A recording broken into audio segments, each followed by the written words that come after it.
Voilà une histoire d'amour qui nous ferait croire aux contes de fées. Il était une fois un prince plus que charmant.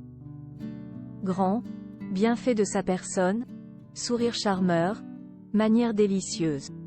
Il s'appelle Henri de Luxembourg, est le premier fils du grand-duc Jean et de la grande-duchesse Joséphine Charlotte. Et donc l'héritier au trône. Des prétendantes, il n'en manque pas, on l'aura compris. Mais en 1975, sur les bancs de son école suisse, où il étudie les sciences politiques, il rencontre une camarade qui va faire fondre son cœur. Un véritable coup de foudre. Publicité. Elle s'appelle Maria Teresa Mestre, est née à La Havane, mais avait à peine 4 ans quand ses parents ont fui Cuba et la révolution castriste. Certes, elle n'a aucun titre aristocratique, mais elle n'est pas pour autant la « bergère du Gotha », comme ses détracteurs l'ont parfois surnommée. L'autre mariage du siècle. Elle est en effet issue de l'une des plus illustres familles de Cuba et a toujours évolué dans la bonne société. Pour ses premiers pas chez les Luxembourg, Maria Teresa n'a donc pas besoin de leçons de protocole pour éviter les maladresses, à l'aise aux chasses royales au château de Colmarberg comme aux sports d'hiver à Crans-Montana. 4 ans après leur rencontre, Henri et Maria Teresa annoncent leur fiançailles. Les Luxembourgeois sont ravis, même s'ils regardent avec curiosité cette jeune femme qui n'est pas née dans le Grand-Duché. Le mariage est fixé au 14 février 1981, quelques mois seulement avant une autre union royale, celle de Charles et Diana en Angleterre. Le mariage du siècle, selon les médias.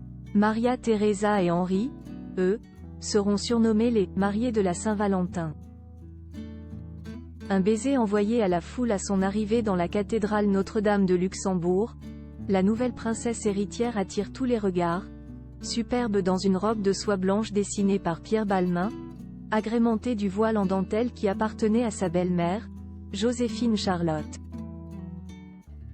À l'issue de la cérémonie, les deux jeunes mariés sortent sur le balcon du palais.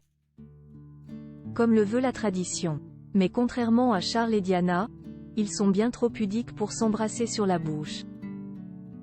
En revanche, dans un élan de spontanéité, Maria Teresa envoie de ses 2 mains un baiser à la foule qui l'acclame en retour. Une effusion rarement vue dans le rigide Luxembourg. La nouvelle princesse héritière annonce ainsi la couleur. Chaleureuse et éprise de liberté, elle bousculera souvent les codes dans cette monarchie autrefois trop guindée.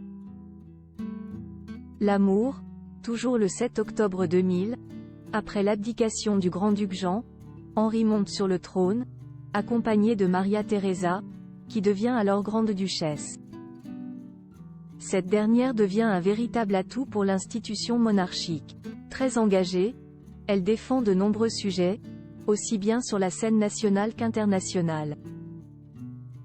Elle a notamment créé l'association Stand Speak Rise Up, qui aide les femmes victimes de violences sexuelles dans les zones de conflit. Après 43 ans de mariage, le grand-duc et la grande-duchesse restent un couple uni et amoureux. Comme au premier jour de leur union, sont nés 5 enfants, Guillaume, Félix, Louis, Alexandra et Sébastien, et désormais 7 petits-enfants.